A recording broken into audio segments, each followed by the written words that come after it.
Pernahkah kamu berpikir, seberapa besar sih pengaruh satu keputusan kecil yang kamu buat setiap hari? Kita seringkali hanya fokus pada dampak langsung dari tindakan kita. Tapi gimana kalau ternyata setiap pilihan kecil itu punya efek domino yang jauh lebih besar dari yang kita bayangkan? Nah, disinilah konsep etika sistemik masuk. Jadi, apa itu etika sistemik? Sederhananya, ini adalah tentang tanggung jawab kita sebagai individu di dalam sebuah jaringan kolektif yang saling terhubung. Di era digital seperti sekarang, dunia kita ini seperti jaring laba-laba raksasa. Satu getaran kecil di satu sisi bisa terasa sampai ke ujung yang lain. Setiap tindakan kita, sekecil apapun itu, beresonansi jauh melampaui niat awal kita. Coba bayangkan, satu komentar yang kamu tulis di media sosial.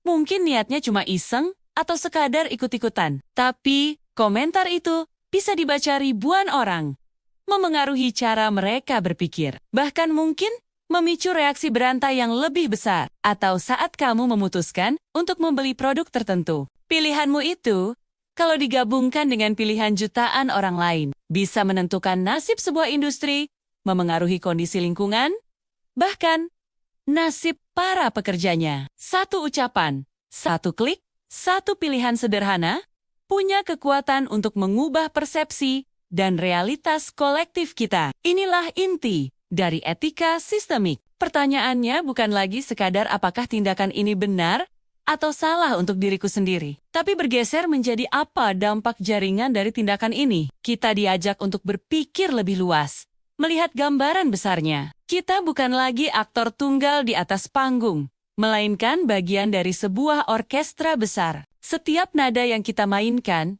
sekecil apapun, akan memengaruhi harmoni keseluruhan. Ini bukan berarti kita harus merasa terbebani oleh setiap keputusan. Justru sebaliknya, ini adalah sebuah panggilan untuk menjadi lebih sadar. Sadar bahwa kita punya kekuatan. Sadar bahwa setiap dari kita adalah agen perubahan. Saat kita mulai melihat diri kita sebagai bagian dari sebuah sistem, kita akan lebih bijaksana dalam bertindak. Kita akan mulai bertanya, bagaimana saya bisa berkontribusi positif pada jaringan ini? Tanggung jawab sejati dalam etika sistemik itu tidak berhenti di level pribadi. Ia meluas ke level sistem. Artinya, kita tidak hanya bertanggung jawab atas tindakan kita, tapi juga ikut bertanggung jawab untuk memperbaiki sistem yang mungkin rusak atau tidak adil. Misalnya, daripada hanya menyalahkan individu yang terjebak dalam kemiskinan, kita juga perlu melihat sistem ekonomi dan sosial yang mungkin membuat mereka sulit keluar dari situasi tersebut. Jadi, lain kali saat kamu akan membuat keputusan, sekecil apapun itu, coba berhenti sejenak. Pikirkan tentang efek riaknya. Pikirkan tentang jaringan yang terhubung denganmu. Dengan memahami etika sistemik, kita bisa mulai membangun dunia yang lebih baik. Satu tindakan sadar pada satu waktu. Kita semua adalah bagian dari solusi. Terima kasih sudah menonton. Jangan lupa bagikan video ini jika kamu merasa bermanfaat. Sampai jumpa di video berikutnya.